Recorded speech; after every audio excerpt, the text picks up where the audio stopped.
Criado há 170 anos, Banco do Brasil era privado e financiou a Guerra do Paraguai. Em maio de 1853, Dom Pedro II usou a fala do trono, discurso que os imperadores do Brasil proferiam no parlamento no início e no fim de cada ano legislativo, para pedir aos senadores e deputados que, com urgência, autorizassem o governo a criar um Banco Nacional.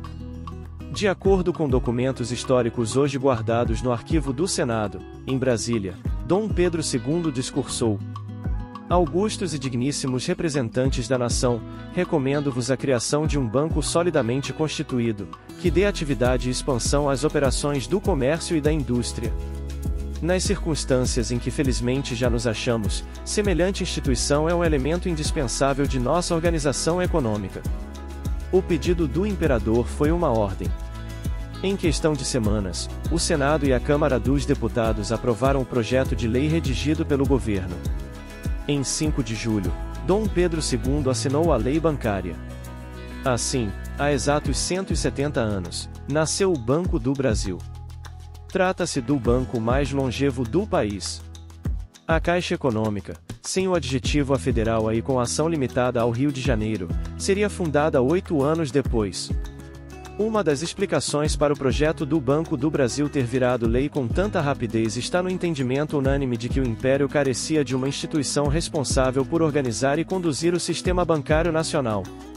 Os papéis do arquivo do Senado mostram que os senadores vitalícios do Império, não importando a orientação política, pensavam da mesma forma. Senhores, o grande melhoramento material que há a fazer no meu país, sem dúvida, relativamente ao estabelecimento de um banco, avaliou o senador Holanda Cavalcante, PE. Devo dizer que voto pelo projeto de criação do Banco do Brasil porque, além de outras vantagens, deve produzir duas muito importantes: regularizar a ação dos bancos existentes e contrariar a dos bancos estrangeiros, argumentou o senador Alves Branco, BA. O sistema financeiro brasileiro era primitivo. Quando Dom Pedro II proferiu aquela fala do trono, o Império contava com meia dúzia de bancos, todos privados, localizados em certas capitais e com pouco ou nenhum alcance fora de suas províncias. No geral, quem precisava de dinheiro emprestado recorria a agiotas. Naquele Brasil já inserido no capitalismo, isso era um atraso clamoroso que atravancava os negócios. O governo, por sua vez, buscava crédito em bancos britânicos. A primeira experiência bancária do Brasil remonta a 1808. Depois de fugir de Lisboa e instalar-se no Rio de Janeiro, o príncipe regente D. João criou o primeiro Banco do Brasil, que teve como missão financiar o Império Luso-Brasileiro.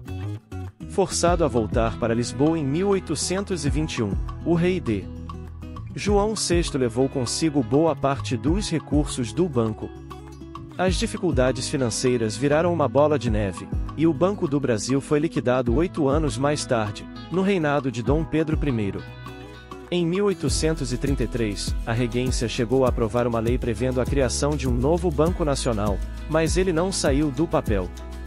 Os possíveis investidores, traumatizados pelo fracasso da primeira experiência, recusaram-se a apostar no projeto. Depois da ruína do primeiro Banco do Brasil, passaria quase uma década até que outras instituições bancárias surgissem. Uma das pioneiras foi o Banco Comercial do Rio de Janeiro, organizado em 1838 por negociantes e emprestadores particulares. Em 1851, o empresário Irineu Evangelista de Souza, futuro Barão de Mauá, criou no Rio de Janeiro uma instituição privada chamada Banco do Brasil, a segunda com esse nome, que imediatamente se transformou na maior empresa do ramo no Império. Por essa razão, a missão número 1 do Banco do Brasil, criado pela Lei de 1853, o terceiro banco com esse nome, foi recolher do mercado os vales dos bancos privados e substituí-los por cédulas oficiais. Ele ganhou o monopólio das emissões. Por meio do Banco do Brasil, o governo imperial passaria a ter controle sobre o papel moeda, elevando ou reduzindo sua disponibilidade na praça conforme as necessidades econômicas do momento. Apesar de estar ligado ao Estado, esse Banco do Brasil era privado. Ele resultou da fusão do Banco Comercial de 1838 com o Banco do Brasil de 1851 e herdou o nome desse último. Os proprietários das duas instituições extintas passaram automaticamente a ser acionistas do novo banco. Não foi por acaso que se optou pela fusão. Primeiro, porque o caixa dos dois bancos garantiria o capital necessário ao funcionamento do novo Banco do Brasil. O governo imperial não dispunha de recursos suficientes para criar um banco estatal. Depois, porque a fusão seria a forma mais fácil de se livrar dos dois bancos que mais emitiam vales no Império. A Lei de 1853 determinou que caberia ao governo imperial a escolha do presidente e do vice-presidente do Banco do Brasil. Os escolhidos, contudo, precisavam ser acionistas da instituição. Foi graças a esse expediente que o Estado pôde utilizar um banco privado para direcionar a política monetária do país. Houve senadores que viram com preocupação a possibilidade de a ligação entre o Estado e o principal banco do país se estreitar demais. Um deles foi o senador Manuel de Assis Mascarenhas, RN, mais conhecido como de Manoel, que apontou um risco econômico. Além do arbítrio para a nomeação do presidente, o projeto dá ao governo a faculdade para aumentar o fundo capital, criar caixas filiais onde e como entender etc. Tudo se dá ao governo, e nada se reserva ao corpo legislativo. Não posso concorrer com o meu voto para semelhante arbítrio. Tais autorizações, no caso de um governo esbanjador e de agentes indiscretos, podem acarretar as mais deploráveis consequências. O senador Holanda Cavalcante, por sua vez, vislumbrou um risco político. Uma corporação comercial, senhora de todas as transações internas, podendo dispor de capitais consideráveis, há de ter uma grande influência política. Ou o governo há de sempre transigir com ela, ou ela é que dará sempre governadores ao país. Um dos problemas crônicos daquele sistema bancário rudimentar era a falta de cédulas e moedas em circulação no Império.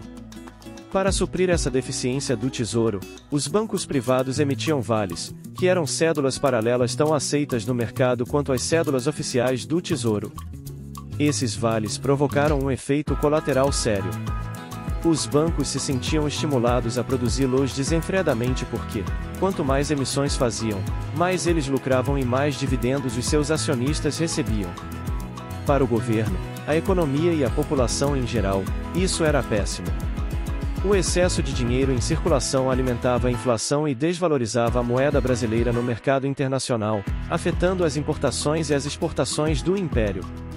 Nas discussões do projeto bancário de 1853, o senador Visconde de Olinda, PE, avaliou: é indispensável pôr em ordem o meio circulante, porque o seu estado é verdadeiramente forçado.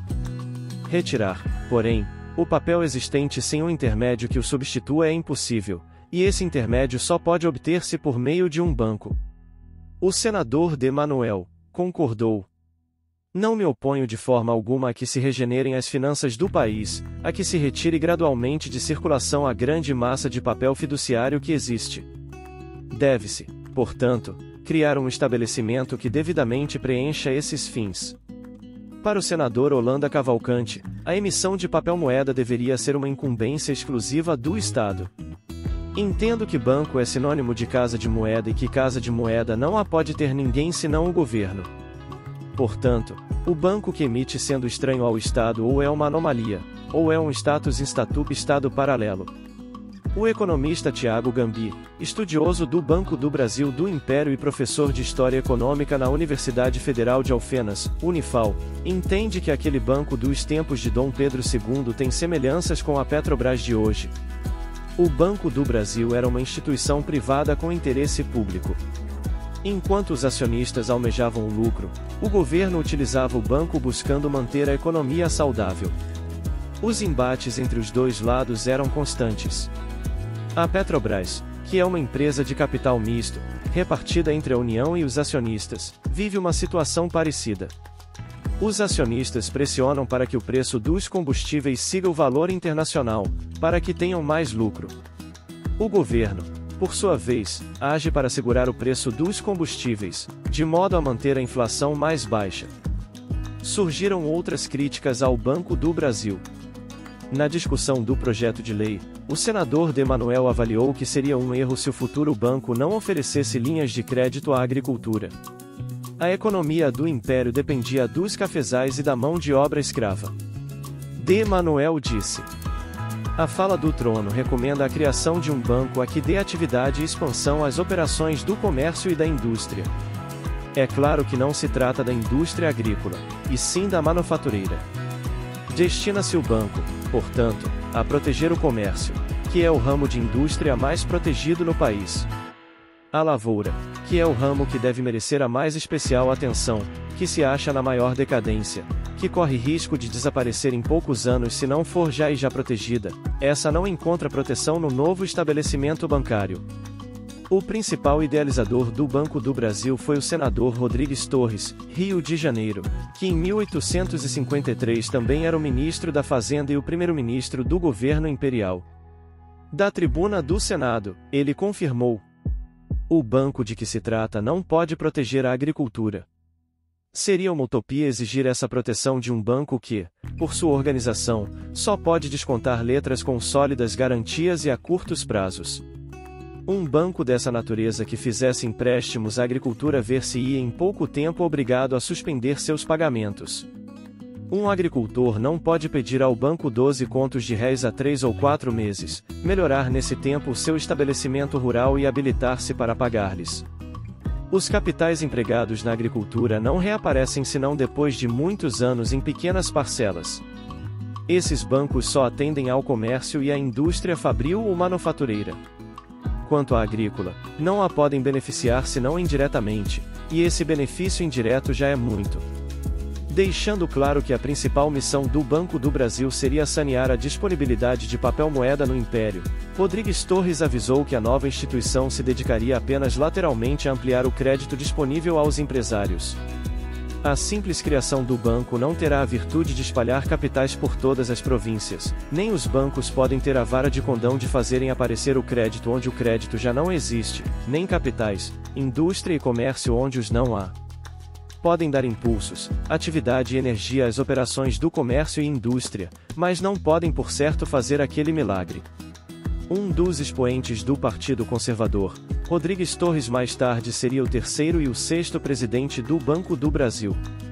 O primeiro presidente também foi um conservador, o ex-deputado João Duarte Lisboa Serra, AMA. O economista Renato Leite Marcondes, professor da Universidade de São Paulo, USP, em Ribeirão Preto, explica que a criação do Banco do Brasil fez parte de um grande pacote de mudanças. Em 1850, o Império vivia uma fase de estabilidade política e econômica, e o governo aproveitou a bonança para pôr em prática o seu projeto de modernização do Brasil. Nesse ano, o Parlamento aprovou o Código Comercial, a Lei de Terras e a Lei Eusébio de Queiroz, que proibiu o tráfico de pessoas escravizadas. Os capitais que estavam alocados no tráfico negreiro foram liberados para outras atividades econômicas, a exemplo das sociedades por ações, como foi o próprio Banco do Barão de Mauá. O Banco do Brasil de 1853, nesse cenário, atuara para manter o ambiente monetário e bancário adequado para a circulação do dinheiro. Segundo Marcondes, o que se buscou foi uma modernização conservadora, que não incluía o fim imediato da escravidão. O Banco do Brasil se desviou da missão original quando explodiu a Guerra do Paraguai, em 1864. O governo imperial precisou recorrer a ele para fazer frente aos elevados gastos militares que inesperadamente surgiram. Para dar conta da nova demanda, o banco se viu obrigado a fazer grandes emissões de papel-moeda. Em 1866, com a Guerra do Paraguai em curso, o governo imperial decidiu tirar do Banco do Brasil a incumbência de fazer emissões, transferindo-a para o Tesouro. Dessa forma, buscou baixar os juros dos empréstimos governamentais decorrentes da guerra. Tal mudança se fez por meio de um projeto de lei aprovado pelo Senado e pela Câmara. O autor da proposta foi o senador Silveira da Mota, Gol, para quem o banco deveria ter outra missão. O meu pensamento principal é dar um corretivo aos inconvenientes que o Banco do Brasil tem manifestado como banco de circulação e, ao mesmo tempo, substituir esse banco por uma instituição que o país mais altamente reclama, a de um banco hipotecário. Assim, ele poderá servir mais eficazmente à indústria principal do país, que é a lavoura, oprimida pela falta de capitais que a alimentem para o futuro e sob a pressão dos pagamentos das dívidas que a oneram. Embora continuasse grande, o Banco do Brasil perdeu a importância política e, na prática, tornou-se um banco comercial como qualquer outro. Nos empréstimos aos latifundiários, de acordo com historiadores, aceitava pessoas escravizadas como garantia, prática bancária comum no Império. Em 1893, já na República, fundiu-se com outro banco e perdeu o nome original. Tornou-se o Banco da República do Brasil. Na década seguinte, ficou à beira da falência. Para evitar que o maior banco do país quebrasse e deflagrasse uma crise bancária generalizada, com clientes sacando todo o seu dinheiro, o governo viu-se obrigado a resgatá-lo em 1905. Acabou, assim, tornando-se o acionista majoritário. Sem que isso estivesse nos planos do presidente Rodrigues Alves, o banco que havia sido criado em 1853 se transformou numa instituição pública. O nome original foi recuperado. O crescimento se deu de forma significativa na República. Logo o Banco do Brasil se transformou no financiador oficial da agricultura, status que até hoje conserva. Ele voltou a ser, tal qual no Império, o principal instrumento do governo para as políticas monetárias. O Banco Central, a atual autoridade monetária, só seria criado em 1964. Hoje uma empresa de economia mista, é a segunda maior instituição bancária do país em ativos, atrás apenas do Bradesco. Existem divergências sobre o ano de fundação do atual Banco do Brasil. Há aqueles que apontam 1808, por causa do banco criado por D. João, ou 1851, considerando o empreendimento do Barão de Mauá. O primeiro, contudo, foi fechado e não tem ligação direta com o atual. O segundo, por sua vez, foi puramente comercial e não esteve sob a tutela do Estado. Há, ainda, aqueles que entendem que o atual Banco do Brasil foi criado em 1905, quando o governo assumiu o controle acionário. Isso, porém, desconsidera que, apesar de ter passado por inúmeras reformas ao longo desse tempo, a instituição funcionava ininterruptamente desde a Lei de 1853. Em janeiro deste ano, a presidência do Banco do Brasil foi ocupada por Tarciana Medeiros, funcionária de carreira da instituição. Trata-se da primeira mulher a dirigir o banco nestes 170 anos de história. Tarciana é negra, nordestina de Campina Grande, PB, de origem pobre e com o estudo conseguiu seu espaço. Compartilhe a sua opinião com a gente nos comentários. Esse foi o vídeo de hoje, empreendedores, espero que tenham curtido. Se inscrevam no canal, façam um comentário, compartilhe com um amigo que vai se interessar pelo assunto, deixe seu like no vídeo. E um grande abraço!